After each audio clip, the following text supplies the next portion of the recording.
Hello, my name is Nico Steves. With Memorial Day now behind us, it's summertime. First up, I'd like to thank you for your listening to these weekly Constant Procession podcasts, and also for purchasing, plus spreading the word about my new book, The Very Fine Light, which is available on Amazon.com. This summer I'll also be traveling for my next book, and I will be bringing you a few reports from the field. Meanwhile, for your summer listening pleasure, starting with this broadcast, I will be starting to read from my first book entitled The Constant Procession, reading it actually from cover to cover through the summer in 15-minute podcast segments. So my first book entitled The Constant Procession was the genesis for these Constant Procession podcasts.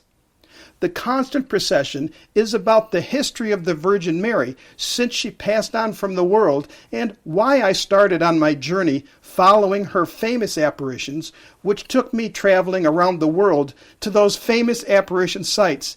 And many of the sites are generally located in some obscure locations, way off the beaten path of tourist travels. And so, please keep checking my website, nicosteves.com, as I will be posting blog updates from time to time. By the way, keep me posted on what you're up to in the comments section of my website or via email at nicosteves@gmail.com. And now, here starts the beginning of my first book, The Constant Procession. Chapter 1, A Journey. Someplace right now, in the midst of humiliation or fame, in the midst of romance or pain, in the midst of drought or rain, there is a constant stream of people from all walks of life. In silence they move, a march of humanity, and always towards the same person.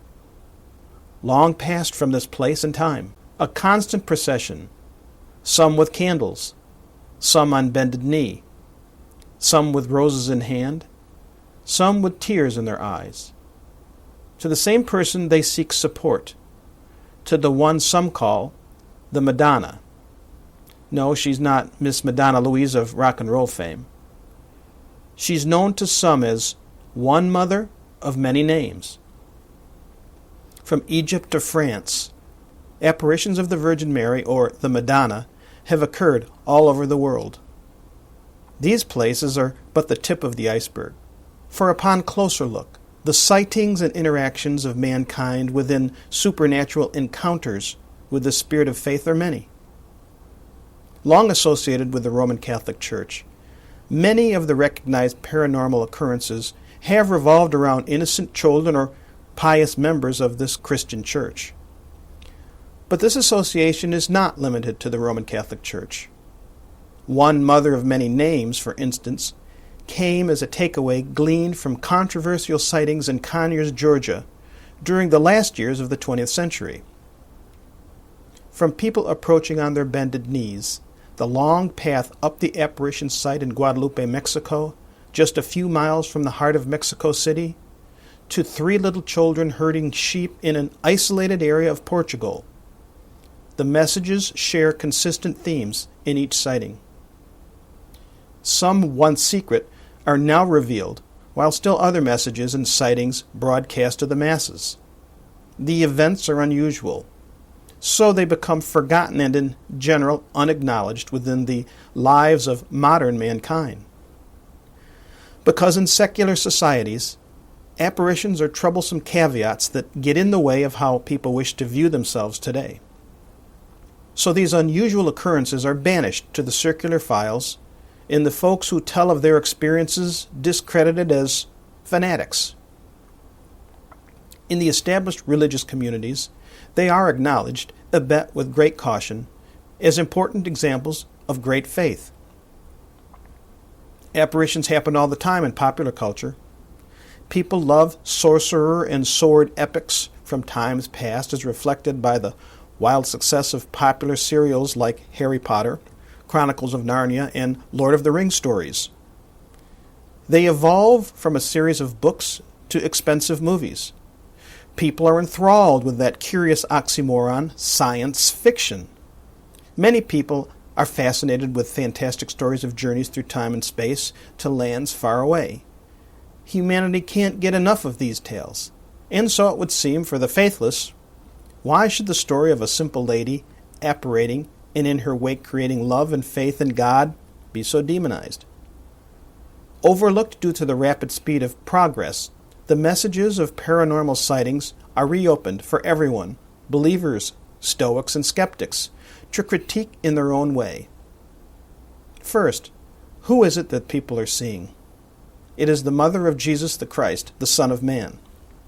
For many of the faithful, after her son, the Madonna is the most revered person among mankind, a virgin mother, accepted by her husband-to-be, as they both had received apparitions. They left their country in order to protect their newborn son after still another apparition gave them a warning. At the same time, she is looked upon with belief and scorn. With no gravitas, a young girl, a virgin birth, for many she's unworthy of religious significance, let alone a virgin birth.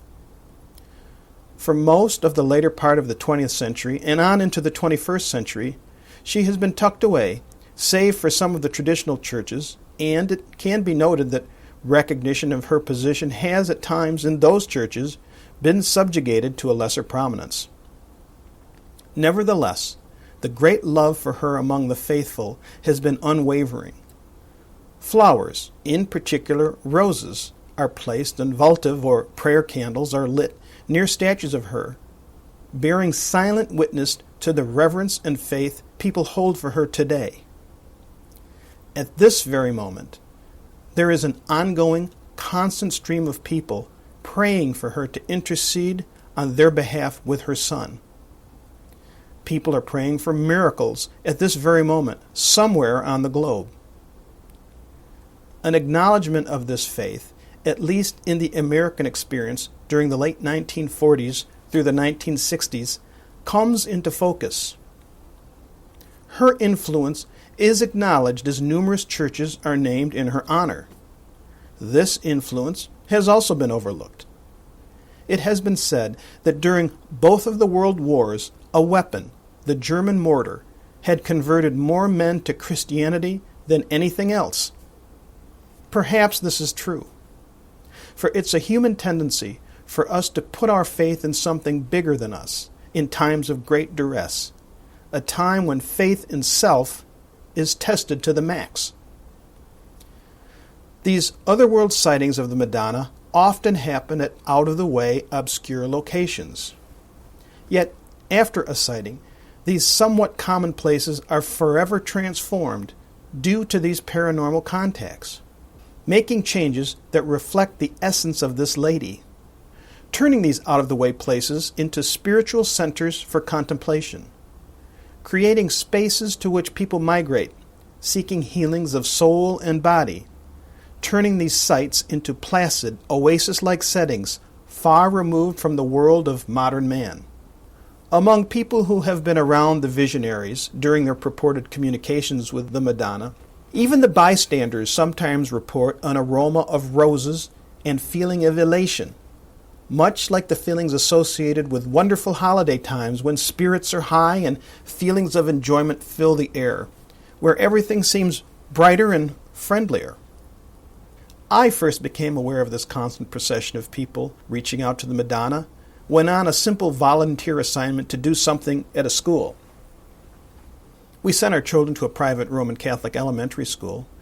Getting there not late, but at least the last minute, as I often did, I found the annual volunteer sign-up sheet full, except for one slot called Marian Devotion Week. Though not Roman Catholic, I signed up and learned the details. The duties supported a one-week series of events to honor and celebrate the Virgin Mary, or the Madonna, also known as Marian, hence the name Marian Devotion. As 2 or 3 others had volunteered, I called to inquire what I had gotten myself into. I found out that in times past, the children assembled rosaries at a couple of after-school meetings, and then during a special school assembly, gave the rosaries out. I learned they had plenty of help. Other volunteers had done it before and that I did not need to worry. The activity flew more or less on autopilot. This took the pressure off me, and I felt like I'd done my duty. It felt like being released without having to serve jury duty. But for whatever reason, I started thinking back to my schoolboy days, remembering how we guys would not take to stringing beads at all. I could just see my son's friends having the same reaction. I felt the need to try to do something anyway, something different. I remembered wondering, what is this Marian devotion all about? This got me thinking. Perhaps something additional, something engaging may help motivate the learning for these types of students. Being as my livelihood is movie making, I inquired to the school principal that if I made a 5-minute video about the history of their school's Marian devotion, would this be appropriate? I received a positive response, and so my journey into the works of the Madonna began. The church, Immaculate Heart of Mary in Atlanta, Georgia, at the time had several statues dedicated to the Virgin Mary. As you entered the church, off to one side had an alcove with a 3-foot-tall statue of the Madonna, a kneeling bench, and an area with vault of candles. And at the front of the church, off to one side of the altar, a life-size statue. I started filming both of the statues on an off hour of a Tuesday morning. First, I walked around to visualize where to place my camera. Though focused on this undertaking, I couldn't help but notice a steady stream of traffic between the two statues. People prayed at both statues, and some would stop to pray in between them. I recalled noticing fresh-cut flowers at the foot of the smaller statue, as well as quite a variety of rosary beads dangling on the Madonna's outstretched arms in the alcove. I made a mental note for future reference. The following day, I shot 3 interviews. I interviewed the parish priest, the diocese archivist, and the woman who donated the smaller of the 2 statues. While at the 3rd interview, I learned the statue had been created as a replica of Our Lady of Fatima. This kindly woman had purchased it while on a pilgrimage there and donated it to the church. She's the mother to everyone, and how could her son refuse a request by her? She said as more of an observation than a question. I had been somewhat aware of supernatural events that had occurred in the small village of Fatima, Portugal during World War I. The Fatima apparition has been acknowledged as one of the most recognized sites for the appearances of the Madonna to 3 children because of statements from thousands of people who witnessed a miraculous event at the children's final encounter. Apparitions, the church's name, Immaculate Heart of Mary. The Greek Orthodox Church down the street that I also attend, Annunciation of the Virgin Mary. The church and school my cronies attended back when? Our Lady of Lourdes. The history with respect to these honors got my attention. There seemed to be more to this than met the eye in anywhere America, circa the end of the 20th century. We screened my movie, my volunteer duties fulfilled. Then it started. My curiosity had been raised by this procession of believers. In the secular world, Madonna is now associated with a sultry singer. In the concept of a virgin giving birth, laughed at. I began to wonder, why had these churches been named for the Madonna?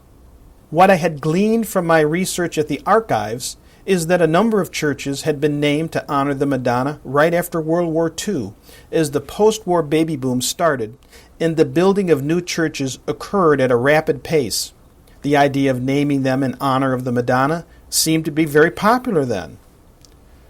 But why? It got me thinking. Could the events of supernatural appearances of the Madonna been their motivation? I found the idea curious, and when you realize the most famous apparition had occurred well before the building boom, even before World War II, as the Fatima apparition had been over in Portugal earlier still, during World War I. And the other famous apparition, Our Lady of Lourdes in France, had happened in 1858, almost 3 generations earlier. And so I started my search to see what I could piece together. Chapter 3, Beneath the Surface. I learned of a just-completed docudrama about Lourdes, but at the time of my research it had not been released. However, I uncovered an old 40s-era black-and-white movie called The Song of Bernadette. Musicals not being high on my must-see movie list, I doubted it would have much to offer, but I determined to rent it and start from there. To my surprise, the movie did not take the form of a musical at all, but rather a compelling, though dated story, produced in the movie-making style of the time. Nevertheless, it had garnered a number of Academy Award nominations for the bleak year of 1943, when the whole world had been ablazed in blood. England's major centers pounded and weakened by constant aerial attacks from the German Nazis. France and other parts of Europe had been captured also. Mussolini's Italy, still part of this Axis horde, and in full thrust of its aggression in North Africa and the Balkans. And in the Pacific, Japan continued to overtake island after island, destroying the Philippines and approaching the mainland of Australia. Of all the times for a movie to be made about an apparition, this adventure began yielding fruit almost from the start. Knowing something about movie making, I realized that the script may have been written perhaps a few years before. It would have been around 1941. So who came up with this religious-themed story? I didn't recall religious-themed movies being that popular in 1940s Hollywood. I read the movie's info jacket and learned the story came from a book with the same title. I endeavored to read the book. More surprises and more questions followed. The author, a world-renowned intellectual and a non-Christian, had dedicated himself to writing the story of the events in the life of a person documented to have spoken to the Madonna.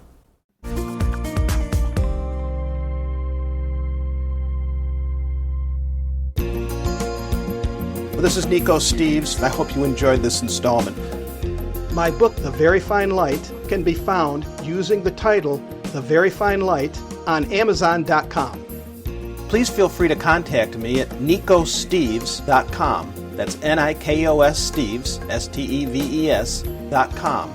If you like this episode, and for more, share them with friends. Well, this is Nico Steves. Thank you. See you next time.